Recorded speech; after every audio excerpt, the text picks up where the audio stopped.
Friends, बाजार में लगातार गिरावट का दौर जारी है और जब से रेपो रेट बढ़ा दी गई है तब से तो बाजार में पैनिक सेलिंग शुरू हो चुकी है। काफ़ी ज़्यादा गिरावट हो रही है और साथ में ऊपर से फेड रिजर्व ने भी अपनी इंटरेस्ट रेट को बढ़ा दिया। ये सारी जो बातें हैं बाजार के लिए बहुत ज़्यादा निगेटिव बनी हुई है।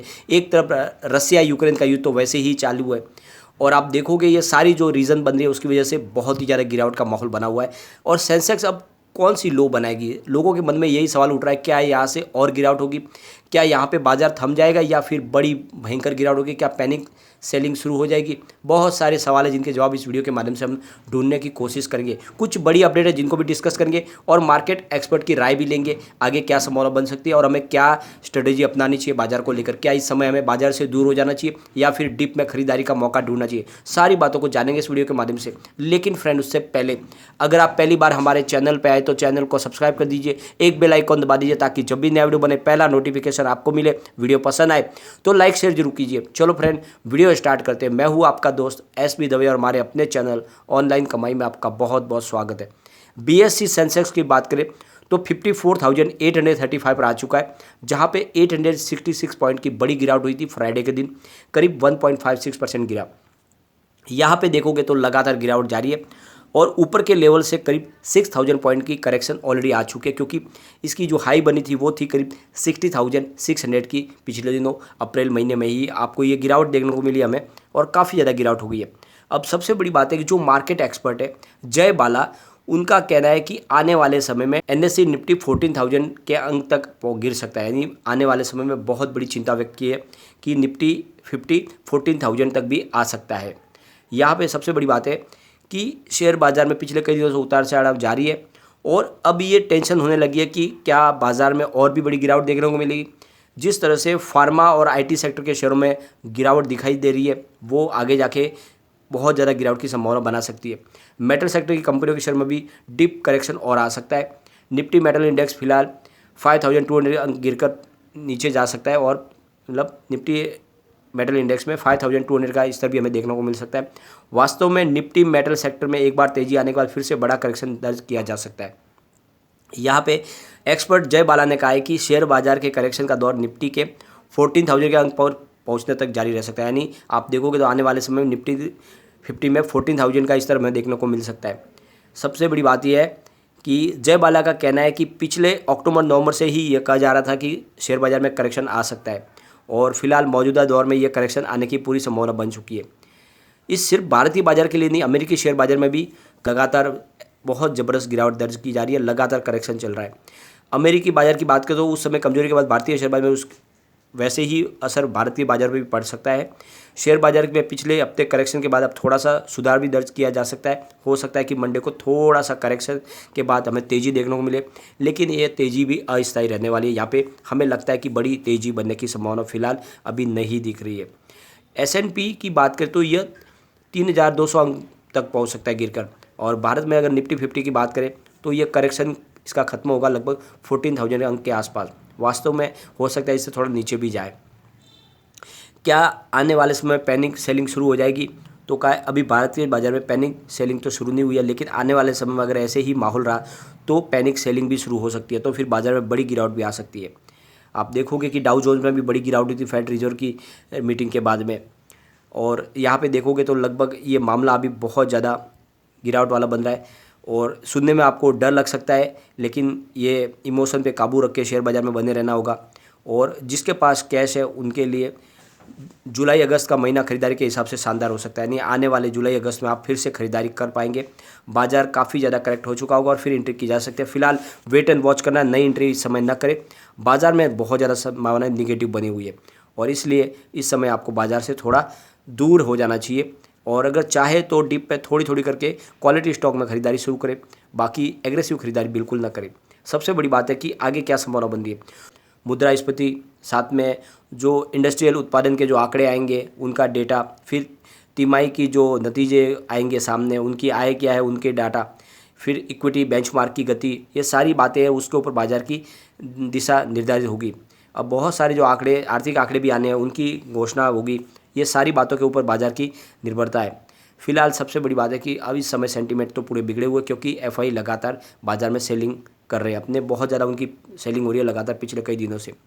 इन गिरावट के दौर में लगभग देश की जो 10 मूल्यवान कंपनियां थे उनको बहुत बड़ा झटका लगा है। उनकी बाजार मूल्यांकन में करीब 2.85 लाख करोड़ रुपये तक कमी आ चुकी है और इन कंपनियों को बहुत ज़बरदस्त लॉस हुआ है। यहाँ पे अगर आज देखोगे तो आज संडे है, लेकिन आज एसबीआई की ऑफिस खुली हुई है, सभी शाखाएं खुली है और इसके पीछे वजह है एलआईसी का आईपीओ। एलआईसी के आईपीओ के लिए आज एसबीआई ने अपनी सभी ब्रांचों को खोल के रखा हुआ है। एक और बुरी खबर निकल के आ रही है कि आप देखो तो जोमेटो, पॉलिसी बाजार, नायका, पेटीएम जितने ही आईपीओ आते पिछले दिनों काफ़ी अच्छा लोगों को रिटर्न तो दिया, लेकिन जब गिरना शुरू हुए तो अभी तक कम से कम 60% तक गिर चुके। यहाँ पे अगर आप देखो तो जोमेटो 60% गिरा है, पेटीएम 58% ऊपर के लेवल से गिर चुका है, पॉलिसी बाजार में 37% की गिरावट हुई है, नायका में 7% की गिरावट हुई है। लेकिन ये और भी आगे जारी रह सकती है, यानी आने वाले समय में लोगों को और भी लॉस हो सकता है। इन आईपीओ के जितने भी आए थे इनमें और गिरावट की संभावना बन रही है। सबसे बड़ी बात यह है कि इंटरनेशनल मार्केट भी फिलहाल गिरावट के साथ में ही बने हुए हैं। आप डाउ जोन्स की बात करें तो फिलहाल 32,899 पर है, जहां पे 0.30% की मामूली सी गिरावट हमने देखी थी। और S&P 500 की बात करें तो 4,123 के स्तर के साथ 0.57% की गिरावट है। नेस्डेक की बात करें तो 12,144 के साथ में 1.40% की गिरावट है।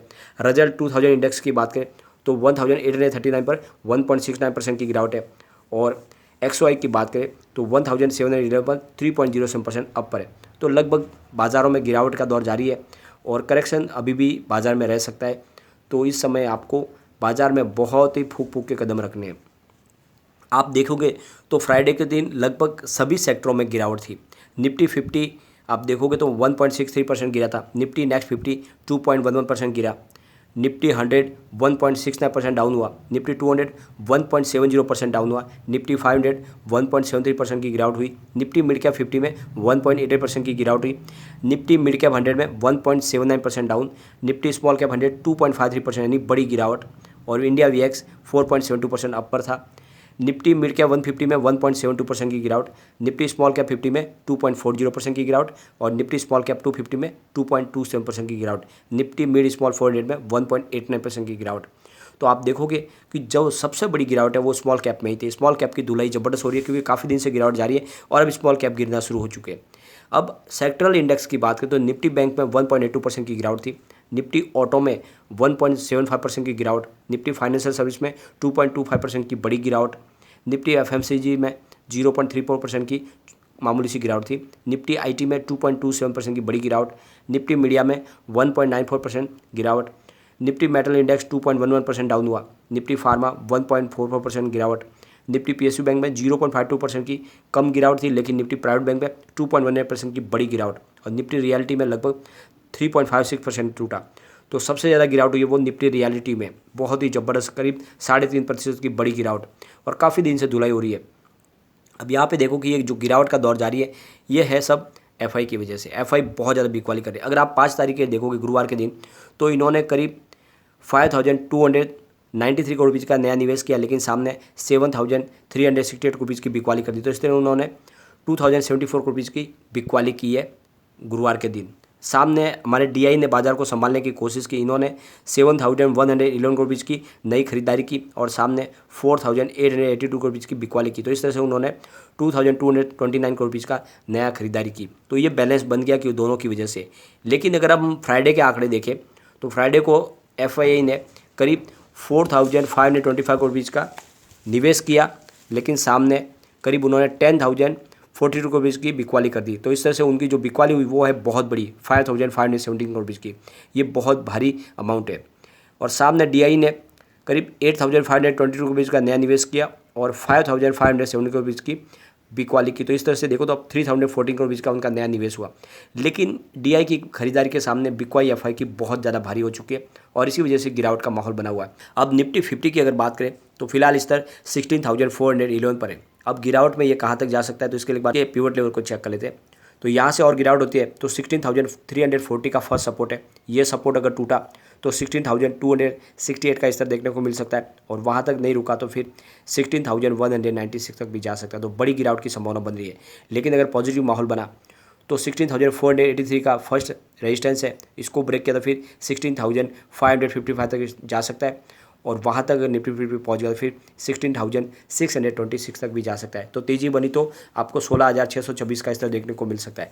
लेकिन जिस तरह से जय बाला का कहना है कि आने वाले समय में हमें निफ्टी फिफ्टी में 14,000 का स्तर देखने को मिल जाएगा, ये बहुत बात डरावनी लगती है, क्योंकि अगर यहाँ तक गया तो फिर बहुत ज़्यादा लॉस हो जाएगा। लेकिन फिर भी हमें इस समय वेट एंड वॉच करना होगा।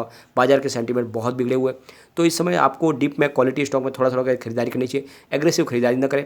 अगर गिरावट भी होगी तो निचले लेवल से खरीदारी करके अपने एवरेज को नीचे ला सकते हैं।